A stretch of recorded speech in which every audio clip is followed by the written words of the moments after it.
സീരിയലിന്റെ latest episode review ആണ് പറയുന്നത്. അങ്ങനെ ജ്വല്ലറിക്കാരും മൂർത്തി ജ്വല്ലറിക്കാരും തമ്മിൽ പണ്ട് മുംബൈയിൽ വെച്ച് നടന്ന പോലെ വലിയൊരു ബിസിനസ് ഡീൽ ഉറപ്പിക്കാനുള്ള കഠിന പരിശ്രമത്തിലാണ്.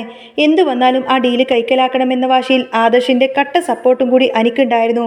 മൂർത്തി ജ്വല്ലറിക്ക് വേണ്ടിയിട്ട് അങ്ങോട്ടേക്ക് പോകുന്നത് അനിയായിരിക്കും. അതേസമയം ജ്വല്ലറിയിൽ നിന്നും ഡേവിഡിന്റെ കൂടെ നമ്മുടെ അഭിയും ആ ഒരു മീറ്റിങ്ങിന് പോകും. പക്ഷേ അവർ സ്വപ്നത്തിൽ പോലും വിചാരിക്കാത്ത ചില അപ്രതീക്ഷിത തിരിച്ചടികളാണ് അവിടെ കാത്തിരിക്കുന്നത്. ജ്വല്ലറിയെയും തന്നെ ചതിച്ച ഡേവിഡിനെയും അഭിയെയും ഒക്കെ ശരിക്കും ഒന്ന് പൂട്ടണമെന്ന് ഉറച്ച തീരുമാനത്തിലായിരുന്നു നവ്യ. അതുകൊണ്ട് തന്നെ നവ്യ മറുവശത്ത് നിന്ന് ആദർശനും മൂർത്തി ജ്വല്ലറിക്കും വേണ്ട എല്ലാവിധ സഹായങ്ങളും രഹസ്യമായി തന്നെ ചെയ്തു കൊടുക്കുന്നുണ്ട്. നവ്യയുടെ ഈ ഒരു ഒത്താശയുള്ളത് കൊണ്ട് തന്നെ എല്ലാ കാര്യങ്ങളും മൂർത്തി ജ്വല്ലറിക്കാർക്ക് നല്ല രീതിയിൽ തന്നെ മുന്നേറാനും സാധിച്ചു. ജ്വല്ലറിക്കാർ ഒരിക്കലും തന്നെ പ്രതീക്ഷിക്കാത്ത വിധം അവിടെ ഒരു വലിയ പണിയാണ് കിട്ടുന്നത്. അവരുടെ ഓരോ കള്ളക്കളികളും കൃത്യമായി കണ്ടുപിടിച്ച് അതൊക്കെ നടു റോഡിൽ പൊളിച്ചടക്കി കൊടുക്കുകയാണ് നവ്യ. ജ്വല്ലറിയിൽ നടക്കുന്ന തിരിമറികൾ, തട്ടിപ്പുകൾ, ഡ്യൂപ്ലിക്കേറ്റ് ഡയമണ്ട് വിൽക്കുന്നത്, പിന്നെ കള്ളക്കടത്ത് സ്വർണം കൊണ്ടുവന്നത്, അങ്ങനെ അതെല്ലാം തന്നെ ആഭരണങ്ങളായി വിറ്റഴിക്കുന്നത് തുടങ്ങി അവർ ചെയ്യുന്ന സകല വൃത്തികേടുകളും തെളിവ് സഹിതം തന്നെ നവ്യ പൊക്കുന്നുണ്ട്. ഒടുവിൽ സത്യങ്ങളെല്ലാം തന്നെ പുറത്തു വരുമ്പോൾ തങ്ങളുടെ കൂടെ നിന്ന് ഈ ഒരു മുട്ടം പണി തന്നത് ആരായിരിക്കുമെന്ന് ഓർത്തുകൊണ്ട് ഡേവിഡും നാഗേന്ദ്രനും അഭിയുമൊക്കെ ആകെ ഇങ്ങനെ തല പുകഞ്ഞിരിക്കുകയാണ്. ആ സമയത്താണ് ഇതിൻ്റെയൊക്കെ പിന്നിൽ നവ്യാണ് എന്ന ആ ഒരു കാര്യം അവർ തിരിച്ചറിയുന്നത്. അവരൊട്ടും തന്നെ പ്രതീക്ഷിക്കാത്ത രീതിയിലുള്ള വമ്പൻ ട്വിസ്റ്റ് നിറഞ്ഞ എപ്പിസോഡാണ് കേട്ടോ ഇനി പത്തരമാറ്റിൽ വരാൻ പോകുന്നത്. അപ്പോൾ വീഡിയോയിലേക്ക് പോകുന്നതിന് മുൻപായിട്ട് തന്നെ നിങ്ങൾക്ക് ഈ ഒരു ചാനൽ ഇഷ്ടമാവുകയാണെങ്കിൽ ഒരു ലൈക്കും ഹൈപ്പൊക്കെ ചെയ്ത് സബ്സ്ക്രൈബ് ചെയ്യാൻ മറക്കല്ലേ. നവ്യ കണ്ടെത്തി കൊടുത്തിരിക്കുന്ന ആ ഒരു നിർണായക വിവരങ്ങൾ വെച്ചുകൊണ്ട് തന്നെ ഡീലിന്റെ ഓരോ കാര്യങ്ങളും ആദർശും അനിയും കൂടി ചർച്ച ചെയ്ത് ഏകദേശം സെറ്റാക്കി വെക്കുന്നുണ്ട്. ഇതിനിടയിൽ ആദർശും അനിയും കൂടി അനന്തപുരിയിൽ വെച്ച് ചെറിയൊരു നാടകം കളിച്ചു. അതായത് ഡീൽ ഉറപ്പിക്കാൻ പോകുന്നത് തനിക്കൊട്ടും തന്നെ താല്പര്യമില്ല എന്നും പോയാൽ തന്നെ അത് കിട്ടാൻ പോകുന്നില്ല എന്നും തോറ്റു തുന്നമാടി തിരിച്ചു വരേണ്ടി വരുമെന്നൊക്കെ അനി എല്ലാവരുടെയും മുന്നിൽ വെച്ച് പറയുന്നുണ്ട്. ഈ ഡീലിൽ പങ്കെടുക്കാൻ മൂർത്തി ജ്വല്ലറിയിൽ നിന്നും അനി ഉണ്ടാവില്ല എന്ന കാര്യം ഉടനെ തന്നെ ജലജ വിളിച്ചിട്ട് അഭിയോട് അറിയിച്ചു. അനി MD ആയതിന് പിന്നാലെയാണല്ലോ അബിയെ ആ കമ്പനിയിൽ നിന്നും പുറത്തു വിട്ടത്. അതിന്റെ ആ ഒരു വലിയ കലിപ്പും പകയൊക്കെ അബിയുടെ മനസ്സിലുണ്ടായിരുന്നു. അതുകൊണ്ട് തന്നെ അനി MD ആയിരിക്കുന്ന ആ ഒരു സമയത്ത് തന്നെ മൂർത്തി ജ്വല്ലറി തകർത്ത് തരിപ്പണമാവണമെന്നും മുത്തശ്ശൻ തന്നെ അനിയെ പിടിച്ചു പുറത്താക്കണമെന്നൊക്കെ അബിയുടെ ആഗ്രഹമായിരുന്നു. ഡീലിൽ പങ്കെടുത്ത് അത് കിട്ടാതെ അനി അവിടെ നിന്നും നാണം കെട്ട് തല കുനിച്ച് പുറത്തിറങ്ങുന്നത് കാണാൻ അബി ഒരുപാടധികം കൊതിച്ചിരുന്നു. ആ സമയത്താണ് മൂർത്തി ജ്വല്ലറിയിൽ നിന്നും ആരും വരുന്നില്ല എന്ന വിവരം ജലജ വഴി അബി അറിയുന്നത്. ഇനിയിപ്പോൾ എതിരാളിയായിട്ട് ആരുമില്ലാത്ത സ്ഥിതിക്ക് ഈ ഡീല് നമുക്ക് തന്നെ ഉറപ്പിക്കാമെന്ന അമിത ആത്മവിശ്വാസത്തിലാണ് അബിയും ഡേവിഡും നാഗേന്ദ്രനൊക്കെ. മുംബൈയിലെ ആ ഒരു ഡീല് കിട്ടിയതോടുകൂടി തന്നെ നമ്മുടെ ബിസിനസ് വലിയ രീതിയിൽ തന്നെ വളർന്നുകൊണ്ടിരിക്കല്ലേ. ഇനി ഈ ഒരു സ്വിറ്റ്സർലാൻഡിലെ ഡീലും കൂടി കിട്ടിക്കഴിഞ്ഞാൽ നമ്മൾ അവരെക്കാളും ഒരുപാടധികം ഉയരത്തിലാവും. പിന്നെ അവർക്ക് നമ്മുടെ ഒപ്പമെത്താൻ ഒരിക്കലും ഈ ജന്മം കഴിയില്ല എന്നൊക്കെയാണ് നാഗേന്ദ്രൻ കണക്ക് കൂട്ടുന്നത്. അതോടുകൂടെ മൂർത്തി ജ്വല്ലറിയിലെ എല്ലാവരും അയാളുടെ പേരും പ്രശസ്തിയും എല്ലാം അങ്ങ് മണ്ണടിഞ്ഞു പോവും. ഇനി ഒരിക്കലും അയാൾ നമുക്കൊരു വെല്ലുവിളിയാവാനൊന്നും പാടില്ല. അവസാനം നമ്മൾ പ്ലാൻ ചെയ്തതുപോലെ മൂർത്തി ജ്വല്ലറിയും അനന്തപുരി തറവാടും നമ്മുടെ കയ്യിൽ തന്നെ വന്നു ചേരും. തൻ്റെ കൊച്ചുമകൾക്ക് തൻ്റെ അത്ര പോലും കഴിവില്ല എന്ന് മൂർത്തി ഇനി മനസ്സിലാകട്ടെ എന്നൊക്കെ പറഞ്ഞ് അഹങ്കാരത്തോടു കൂടി ഇങ്ങനെ ചിരിക്കാണ് നാഗേന്ദ്രൻ. എന്നാൽ ഇവരെ അടിമുടി തകർക്കണമെന്നൊരു ഒറ്റ ലക്ഷ്യത്തോടു കൂടിയാണ് അബിയോടും ഡേവിഡിനോടും ഒക്കെ സ്നേഹം നടിച്ചുകൊണ്ട് തന്നെ ആ ഒരു ഡീലിൻ്റെ ഫുൾ ഡീറ്റെയിൽസൊക്കെ നവ്യ കൈക്കലാക്കുന്നത്. എന്നിട്ട് അത് തൻ്റെ സുഹൃത്തു വഴി ആദർശന് അയച്ചു കൊടുക്കുകയും ചെയ്യുന്നുണ്ട്. ഇത് ആദർശനും അനിക്കും വലിയൊരു ആശ്വാസം തന്നെയായിരുന്നു. കാര്യങ്ങൾ അബിക്കും ഡേവിഡിനും പ്ലാൻ ചെയ്യുന്നതിനേക്കാൾ ഒരു പടി മുന്നിൽ നിൽക്കാൻ തന്നെ നവ്യയുടെ ഈ ഒരു സഹായം അവർക്ക് തുണയാവുന്നുണ്ട്. ആദർശ് പറയുന്നുണ്ട് എല്ലാ ജ്വല്ലറികളുടെയും MD മാത്രമാണ് ഈ ഒരു മീറ്റിങ്ങിൽ പങ്കെടുക്കുന്നത്. അവിടെ നിന്നും ജ്വല്ലറിയിൽ നിന്നും എന്തിനാണ് ഡേവിഡ് അബി എങ്ങനെ കൂടെ കൂട്ടുന്നത് എന്ന് എനിക്ക് മനസ്സിലാവുന്നില്ല. വെറും ഒരു ബ്രാഞ്ച് മാനേജറായ അബിക്ക് അവർ എന്തിനാണ് ഇത്രയും അധികം ഇമ്പോർട്ടൻസ് കൊടുക്കുന്നത്? വെറും ഒരു സ്റ്റാഫിന് കൊടുക്കുന്ന പരിഗണനയിലെ അവിടെ അബിക്ക് കൊടുക്കുന്നത്? മാളവിക അത് ശ്രദ്ധിച്ചിരുന്നോ? ഡേവിഡിന്റെ സകല സഹായങ്ങളും അബിക്കുണ്ട്.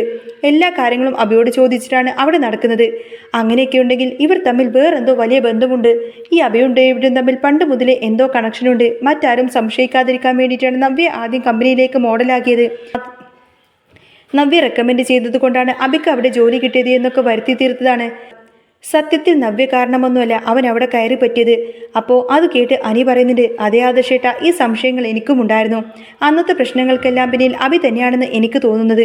ദുബായിൽ വെച്ച് നടന്ന കാര്യങ്ങളും മുംബൈയിൽ ആദർശേട്ടനെ ചതിച്ച് ആ ഒരു ഡീല് കൊണ്ടുപോയതിനൊക്കെ പിന്നിൽ ഇവൻ തന്നെയായിരിക്കും. ഈ ജ്വല്ലറിക്ക് പിന്നിൽ നമ്മൾ അറിയാതെ എന്തൊക്കെയോ കറുത്ത രഹസ്യങ്ങളുണ്ട്. അത് നമുക്ക് കണ്ടുപിടിക്കാൻ കഴിഞ്ഞാൽ നമ്മൾ അന്വേഷിക്കുന്ന ആളെ ഇനി പൊക്കാൻ സാധിക്കും. ഡേവിഡിനെ മറയാക്കി ആരാണ് ജ്വല്ലറിക്കാരെ നയിക്കുന്നത് എന്നും നമ്മുടെ ജ്വല്ലറിയെ കുടുംബത്തെയും തകർക്കാൻ വേണ്ടിയിട്ട് അവർ എന്തിനാണ് ഇത്രയധികം ശ്രമിക്കുന്നതൊക്കെ അങ്ങനെയുള്ള പല ചോദ്യങ്ങൾക്കും ഉത്തരം കിട്ടാനുണ്ട്. ആദർശ് പറയുന്നുണ്ട്, അതേ അനി, അതിനുള്ള ശ്രമത്തിലാണ് ഞാൻ. ഉടനെ തന്നെ നമ്മൾ ആ ഒരു ലക്ഷ്യസ്ഥാനത്തേക്ക് എത്തും. നമ്മൾ ഏകദേശം അയാളുടെ അടുത്തെത്തിക്കഴിഞ്ഞു. എൻ ജ്വല്ലറിയുടെ യഥാർത്ഥ ഓണർ കിങ് കോബ്ര എന്നറിയപ്പെടുന്ന ആളാണ്. അയാൾ ആരാണെന്ന് മാത്രം അറിഞ്ഞാൽ മതി, നമ്മുടെ സകല ചോദ്യങ്ങൾക്കും മറുപടി ഉണ്ടാവും. ഈ ഒരു കാര്യം ഉറപ്പാണ്, എൻ ജ്വല്ലറി ഈ വലിയ സാമ്രാജ്യത്തിൻ്റെ പിന്നിൽ ഡേവിഡിൻ്റെ കൈകൾ മാത്രമല്ല ഉള്ളത്. അയാൾ വെറും ഒരു ബിനാമി മാത്രമാണ്. അയാളെ നിയന്ത്രിക്കുന്ന ബുദ്ധി മറ്റാരുടേതോ ആണ്. ഞാനും സേവിയറും നന്ദുവും മാളവികയൊക്കെ ഇതിന് പുറകെ തന്നെയുണ്ട്. അധികം വൈകാതെ തന്നെ അവരെ നമുക്ക് കൊടുക്കാൻ പറ്റും. ഇത് കേട്ട് അനി പറയുന്നുണ്ട്, അതേ ആദർശേട്ട, ഇത്രയും വേഗം അവരെ പോക്കണം. മൂർത്തി ജ്വല്ലറിക്കിപ്പോൾ വലിയ ക്ഷീണമാണ്. മുത്തശ്ശൻ്റെ ഉള്ളിൽ നല്ല വിഷമമുണ്ട്. പക്ഷേ പുറത്ത് കാണിക്കുന്നില്ലെന്നേ ഉള്ളൂ. ആരാണ് നമ്മളെ തകർക്കാൻ നോക്കുന്നത് ആദർശേട്ടൻ കണ്ടുപിടിക്കുന്നുവെന്ന് മുത്തശ്ശന് നല്ല വിശ്വാസമുണ്ട്. പുറമേ ദേഷ്യം കാണിച്ചാലും ആദർശേട്ടനോട് മുത്തശ്ശന് നല്ല സ്നേഹമാണ്. ആദർശേട്ടൻ എല്ലാ ശത്രുക്കളെയും തോൽപ്പിച്ച് വിജയശ്രീലാളിതനായി തിരിച്ചു വരുമെന്ന് മുത്തശ്ശനോട് പറയുന്നത് ഞാൻ കേട്ടിട്ടുണ്ട്. ആ വിശ്വാസം നമ്മളായിട്ട് തകർക്കരുത്. അതുകൊണ്ട് പരമാവധി നമ്മൾ പരിശ്രമിക്കണം. എൻ ജ്വല്ലറിക്കാരുടെ സകല കള്ളത്തരങ്ങളും പൂട്ടണം. ജ്വല്ലറിയുടെ മറവിൽ അവർ കാണിച്ചു കൂട്ടുന്ന കുറ്റകൃത്യങ്ങൾ ലോകത്തിന് മുന്നിൽ കൊണ്ടുവരണം. അങ്ങനെ എൻ ജ്വല്ലറി എന്ന സാമ്രാജ്യം നമ്മൾ പൂട്ടിക്കണം. അഭിയും ഡേവിഡും ഒക്കെ നാണം കെട്ടുന്നത് എനിക്ക് കാണാം. ഏതായാലും ഈ ഡീല് നമുക്ക് തന്നെ കിട്ടുമെന്ന ആത്മവിശ്വാസം എനിക്കുണ്ട് ആദർശേട്ടാ. കാരണം എനിക്ക് ധൈര്യം തരാൻ ആദർശേട്ടൻ എൻ്റെ കൂടെയുണ്ടല്ലോ. ആദർശ് പറയുന്നുണ്ട്, നീ അതൊന്നും ഓർത്ത് ടെൻഷൻ ആവണ്ട നീ. ഈ ഡീല് നമുക്ക് തന്നെ കിട്ടും. നമുക്ക് കിട്ടിയ ആ അജ്ഞാത സന്ദേശങ്ങൾ, അവർ പ്ലാൻ ചെയ്ത എല്ലാ കാര്യങ്ങളും കൃത്യമായിട്ടുണ്ടല്ലോ. അതുകൊണ്ട് നമ്മൾ അവർക്ക് ഒരു പടി മുന്നിലാണ്. നീ ധൈര്യമായിട്ടിരിക്ക്. ഇതേ സമയം നാഗേന്ദ്രനും ഡേവിഡും അഭയും കൂടി സംസാരിക്കുകയാണ്. അനി ഡീലിൽ നിന്നും പിന്മാറിയെന്നറിഞ്ഞ സന്തോഷത്തിലാണ് അവർ. മുംബൈയിലെ ഡീലിനേക്കാൾ ഈ സ്വിറ്റ്സർലാൻഡിലെ ഡീലിൽ ഇതിനേക്കാൾ ലാഭം കിട്ടുമെന്നും ബിസിനസ് വേറെ ലെവലാകുമെന്നൊക്കെ പറഞ്ഞ് അവർ ഭയങ്കര ആഘോഷത്തിലാണ്. 1ാം സ്ഥാനത്തായിരുന്ന മൂർത്തി ജ്വല്ലറി ഇപ്പോൾ 5ാം സ്ഥാനത്തായില്ലേ. ഇനി അവർക്കൊരു തിരിച്ചുവരവുണ്ടാവില്ല. ഇനി അനിയെ പൂട്ടാൻ അവന്തിക ശ്രമിക്കുന്നുണ്ട്. അനിയെ അവന്തിക സ്വന്തമാക്കി കഴിഞ്ഞാൽ പിന്നെ മൂർത്തി ജ്വല്ലറി നമ്മുടെ പേരിൽ എഴുതിയെടുക്കാം. അപ്പോൾ പിന്നെ 2 ജ്വല്ലറിയും ഒന്നാവും. എല്ലാം നമ്മുടെ കയ്യിലാവും. അവർ അങ്ങനെ അടിമകളായി കഴിയേണ്ടി വരും. അന്നേരം അഭി പറയുന്നുണ്ട്, അച്ഛൻ്റെ ആഗ്രഹം പോലെ നടക്കട്ടെ. പക്ഷേ അനി വലിയ അഹങ്കാരിയാണ്. പിന്നെ അവനത് 2ാം വിവാഹമല്ലേ. അവന്തിക ഒരു 2ാം കെട്ടുകാരനെ കെട്ടേണ്ടി വരുമല്ലോ എന്നോർത്തപ്പോൾ ഒരു വിഷമം. എന്നാലും അച്ഛൻ എന്ത് തീരുമാനിച്ചാലും ഞാൻ കൂടെ ഉണ്ടാവുമെന്ന് പറയാൻ അഭി. അന്നേരം നാഗദിനം പറയുന്നത്, അഭി നീ അതൊന്നും ഓർത്ത് വിഷമിക്കേണ്ട. അവർക്ക് ഇഷ്ടംപോലെ സ്വത്തുക്കളും സ്ഥാപനങ്ങളൊക്കെ ഉണ്ട്. കോടിക്കണക്കിന് ആസ്തിയുള്ള അവരെ നമ്മുടെ വഴിക്ക് കൊണ്ടുവരാൻ അനിയെ ചതിക്കിട്ടേ പറ്റൂ. നമ്മുടെ നീക്കങ്ങൾ രഹസ്യമായിരിക്കണം. എന്നിട്ട് വേണം എല്ലാവരുടെയും മുന്നിൽ വെച്ച് ഈ ഒരു സസ്പെൻസൊക്കെ പൊളിക്കാൻ. അപ്പോഴത്തെ അവരുടെ മുഖം കാണാൻ എന്ത് സുഖമായിരിക്കും. ആ സമയത്ത് തന്നെ അഭി ജലജയുടെ കാര്യം പറയുന്നുണ്ട്. നാഗദിനം പറഞ്ഞത് കേട്ട് ജലജയോട് അഭി ഇപ്പോൾ അല്പമൊന്ന് അകൽച്ച കാണിച്ചു. കാരണം ഇനി ജലജയെ കൊണ്ട് അഭിക്ക് വലിയ കാര്യമൊന്നുമില്ലല്ലോ. പണം തരുന്ന നാഗേന്ദ്രന് സോപ്പിട്ട് വന്നാലല്ലേ MD സ്ഥാനം ഇനി കിട്ടുള്ളൂ. കൂടെ നിൽക്കുന്നവരെ സഹായിച്ചവരെയൊക്കെ ചവിട്ടി പെതിക്കുന്ന സ്വഭാവമാണല്ലോ എന്നും അഭിക്ക്. എത്രയും പെട്ടെന്ന് കോടീശ്വരനാവണം എന്ന ദുരാഗ്രഹം ഉള്ളിലുള്ളത് കൊണ്ട് തന്നെ അഭിക്ക് വേറെ ആരെയും കുറിച്ചൊന്നും ചിന്തയില്ല. അടുത്ത ദിവസം തന്നെ ഡീൽ ഉറപ്പിക്കാൻ പോവാണ് അവർ. മൂർത്തി ജ്വല്ലറിൽ നിന്നും ആരും വരില്ല എന്ന് അവർ വിചാരിച്ചിരുന്നതാണ്. അനി MD സ്ഥാനത്ത് നിന്നിട്ട് കാര്യമൊന്നുമില്ല എന്നും അയാൾക്ക് ബിസിനസ് ചെയ്യാൻ അറിയില്ല എന്നും അവർ കളിയാക്കിക്കൊണ്ട് പറഞ്ഞു. അഭി കുളിച്ച് റെഡിയായി വരുമ്പോൾ ജലജ ഉപദേശിക്കുന്നുണ്ട്, നീ നല്ലോണം പ്രാർത്ഥിച്ചു പോകണം. ഈ ഡീല് കിട്ടിയാൽ അത് നിനക്ക് വലിയൊരു പദവിയായിരിക്കും. എൻ ജ്വല്ലറിയിൽ നിനക്ക് വലിയ സ്ഥാനങ്ങളൊക്കെ കിട്ടും. അഭി പറയുന്നുണ്ട്, അമ്മേ ഈ ഡീല് നമുക്ക് തന്നെ കിട്ടും. അവിടെ മൂർത്തി ജ്വല്ലറിയിൽ നിന്നും ആരുമില്ല. ആദർശ് പോയപ്പോൾ അനി ഇങ്ങനെ വലിയ കാര്യങ്ങളൊക്കെ ചെയ്യുമെന്ന് വിചാരിച്ചു. പക്ഷേ കമ്പനി 5ാം സ്ഥാനത്തായില്ലേ. ഇനി ആ ഒരു ഉയർച്ച ഒരിക്കലും അവിടെ ഉണ്ടാവില്ല. പക്ഷേ എനിക്കൊരു ആഗ്രഹമുണ്ടായിരുന്നു. അവൻ ആ ഡീല് പങ്കെടുക്കാൻ വന്നിട്ട് എൻ്റെ മുന്നിൽ തല കുനിച്ച് നിൽക്കുന്നത് കാണാൻ. അത് കാണാൻ പറ്റാത്തതിൻ്റെ ചെറിയൊരു വിഷമമുണ്ട്. ജലജയും അത് തന്നെ പറഞ്ഞു. നിന്നെ കമ്പനിയിൽ നിന്നും അടിച്ചു പുറത്താക്കിയതല്ലേ ആ അനി. അവൻ അങ്ങനെ നാണം കെട്ട് നിൽക്കുന്നത് എനിക്കും കാണാൻ ആഗ്രഹമുണ്ടായിരുന്നു. സാരമില്ല, നീ പോയിട്ട് വാ, നമുക്കിത് ആഘോഷമാക്കണമെന്നൊക്കെ പറയും. അഭി മനസ്സിലിങ്ങനെ വിചാരിക്കുന്നുണ്ട്, അമ്മേ ഇതെല്ലാം എൻ്റെ അച്ഛൻ്റെ പ്ലാനിങ് ആയിരുന്നു. നവ്യെ ചാക്കിട്ട് പിടിച്ച് എന്നെ അവിടേക്ക് എത്തിച്ചത് അച്ഛൻ്റെ ബുദ്ധിയാണ്. നവ്യ വെറും ഒരു കറിവേപ്പിലയാണ്. ആവശ്യം കഴിഞ്ഞാൽ അവൾ ഞാൻ വലിച്ചെറിയും. താഴേക്ക് ഇറങ്ങുമ്പോൾ നവ്യയെ കാണുന്നുണ്ട്. നവ്യെ, ഇന്ന് വലിയ ദിവസമാണ്, നീയും പ്രാർത്ഥിക്കണം. ഡീല് നമുക്ക് തന്നെ കിട്ടും. ആകെ ഉണ്ടായിരുന്ന എതിരാളി മൂർത്തി ജ്വല്ലറി ആയിരുന്നു. അവർ വരാത്തത് കൊണ്ട് ടെൻഷനൊന്നും വേണ്ട. നവ്യ മനസ്സിലിങ്ങനെ ആലോചിക്കുകയാണ്, ഇതെന്താ മൂർത്തി ജ്വല്ലറിയിൽ നിന്നും ആരും വരുന്നില്ലേ? ഞാൻ എല്ലാ കാര്യങ്ങളും ഇന്ന് തന്നെ ആദർശേട്ടനോട് അയച്ചു കൊടുത്തതാണല്ലോ. അഭി ചോദിക്കുന്നുണ്ട്, എന്താ നവ്യ നീ ഇങ്ങനെ ആലോചിക്കുന്നത്? നവ്യ ചോദിച്ചു, അനി ഡീലിൽ പങ്കെടുക്കുന്നില്ലേ എന്ന്. അഭി പറഞ്ഞു, ഇല്ല, അവൻ അതിനുള്ള ധൈര്യമൊന്നുമില്ല. തോൽക്കുമെന്ന് പേടിച്ചിട്ടാണ് അവൻ വരാത്തത്. ജലജയും അത് തന്നെ പറഞ്ഞു. നവ്യ ആകെ കൺഫ്യൂഷനിലായി. പക്ഷേ അത് പുറത്ത് കാണിക്കാതെ അഭി നേരെ കമ്പനിയിലേക്ക് പോയി.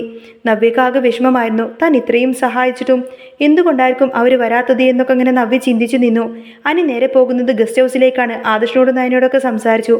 ആദർശ് പറഞ്ഞു, നീ ടെൻഷൻ അടിക്കേണ്ട, നമുക്ക് എന്തായാലും ഈ കിട്ടിയ ഡിസൈൻസ് എല്ലാം തന്നെ നയന വരച്ചതിനേക്കാൾ മോശമാണ്. നയന അതിനേക്കാൾ മികച്ചത് വരച്ചിട്ടുണ്ട്. പിന്നെ കൊട്ടേഷൻ നമ്മൾ അവരെക്കാൾ കുറഞ്ഞതാണ് കൊടുത്തിരിക്കുന്നത്. ഈ ഡീല് നമുക്ക് തന്നെ കിട്ടും. അനി ചോദിക്കുന്നത് ഇതൊരു അജ്ഞാത സന്ദേശമല്ലേ, ചതിയാണെങ്കിലോ? ആദർശ് പറഞ്ഞു, അത് നമ്മളെ സഹായിക്കാൻ വേണ്ടി ആരോ ചെയ്യുന്നതാണ്. ഇതിനു മുൻപും ആ വിവരങ്ങളൊക്കെ നമുക്ക് ഉപകാരപ്പെട്ടിട്ടേ ഉള്ളൂ. അതുകൊണ്ട് നീ ധൈര്യമായിട്ട് പോയി പ്രസന്റ് ചെയ്യേ. മീറ്റിംഗ് ഹാളിൽ എല്ലാവരും ഇരിക്കുന്നുണ്ട്. അഭിയും ഡേവിഡും അഹങ്കാരത്തോടു കൂടി ഇരിക്കുമ്പോൾ അനി അങ്ങോട്ടേക്ക് വന്നു. അഭിയും ഡേവിഡും അനിയെ കണ്ടെങ്കിൽ ഞെട്ടിപ്പോയി. അഭി പറഞ്ഞു, ഇവൻ ഇന്നലെ വീട്ടിൽ നിന്ന് പറഞ്ഞത് മീറ്റിംഗ് അറ്റൻഡ് ചെയ്യാൻ താല്പര്യമില്ല എന്നൊക്കെയല്ലേ, എന്നിട്ടിപ്പോൾ എന്തിനാ വന്നത്? ഡേവിഡ് ചോദിച്ചു. ഇത് ചതിയാവോ? അഭി പറഞ്ഞു, സാരമില്ല, മാളവികയുടെ ഡിസൈൻസാണ് ബെസ്റ്റ്. പക്ഷേ നമ്മുടെ കൊട്ടേഷനേക്കാളും താഴെ അവർക്കൊന്നും ചെയ്യാൻ കഴിയില്ല. പക്ഷേ അനി പ്രസൻറ്റേഷൻ തുടങ്ങിയപ്പോഴേക്കും അഭിയുടെയും ഡേവിഡിൻ്റെയും അങ്ങ് കിളി പോയി. അവർ വെച്ചതിനേക്കാൾ കുറഞ്ഞ കൊട്ടേഷൻ അനി വെച്ചു. ഡിസൈൻ ആണെങ്കിൽ നയനയുടേത് അതിമനോഹരവുമായിരുന്നു. പാരമ്പര്യത്തിലും പരിശുദ്ധിയിലും മൂർത്തി ജ്വല്ലറിക്ക് തന്നെ ഡീല് കിട്ടി. അഭിയും ഡേവിഡും ആകെ തകർന്നു പോയി. ആരോ തങ്ങളെ ചതിച്ചിട്ടുണ്ട് എന്ന് അവർക്ക് ഉറപ്പായിരുന്നു. കോടികളുടെ നഷ്ടമാണ് അവർക്കുണ്ടായത്. മുത്തശ്ശനെയും ആദർശിനെയും അനി ഈ ഒരു വിവരം അറിയിച്ചു. എല്ലാവരും അനന്തപുരിയിൽ സന്തോഷത്തിലാണ്. നവ്യക്കാണ് ഏറ്റവും കൂടുതൽ സന്തോഷം. തൻ്റെ പ്രയത്നം വെറുതെയായില്ല എന്ന് നവ്യ തിരിച്ചറിഞ്ഞു. അഭിയും ഡേവിഡും നാഗേന്ദ്രൻ്റെ ചീത്ത കേൾക്കാനിടയായി. ജലജയോടും അഭി ആകെ ദേഷ്യപ്പെട്ടു. നവ്യ ഇതെല്ലാം കണ്ട് ഉള്ളിലിങ്ങനെ ചിരിക്കുന്നുണ്ടായിരുന്നു. തന്നോട് ചെയ്ത ചതി അതേതായാലും അഭിക്കിട്ട് നല്ലൊരു പണി തന്നെ കൊടുക്കാൻ നവ്യക്ക് സാധിച്ചു. ഇനി ജ്വല്ലറിയുടെ നാശം തുടങ്ങുകയാണെന്നും മൂർത്തി ജ്വല്ലറി പഴയ പ്രതാപത്തിലേക്ക് തന്നെ തിരിച്ചു വരികയാണെന്നൊക്കെ നവ്യ മനസ്സിലുറപ്പിച്ചു. കള്ളക്കടത്ത് സ്വർണത്തിൻ്റെ വിവരങ്ങളും മറ്റും നവ്യ നേരെ ആദർശിന് കൈമാറുന്നുണ്ട്. അങ്ങനെ ജ്വല്ലറിക്കാരുടെ പതനം കാണാൻ വേണ്ടി നവ്യ ഒരുക്കിയ ആ ഒരു കെണിയായിരുന്നു അത്. നവ്യയുടെ ഈ ഒരൊറ്റ സഹായം കൊണ്ട് മാത്രമായിരിക്കും മൂർത്തി ജ്വല്ലറിയെ ഇപ്പോൾ തിരിച്ചു പിടിക്കാനൊക്കെ സാധിച്ചത്. അങ്ങനെ പത്തരമാറ്റിൽ ഇനി വരാൻ പോകുന്ന നല്ല സൂപ്പർ അടിപൊളി ത്രില്ലിംഗ് എപ്പിസോഡുകളൊക്കെ തന്നെയാണ്. നിങ്ങൾക്ക് ഈ ഒരു ചാനൽ ഇഷ്ടമാവുകയാണെങ്കിൽ സബ്സ്ക്രൈബ് ചെയ്യാനും സപ്പോർട്ട് ചെയ്യാനും മറക്കല്ലേ കേട്ടോ. നെക്സ്റ്റ് വീഡിയോ ഉടനെ വരാം. ബൈ.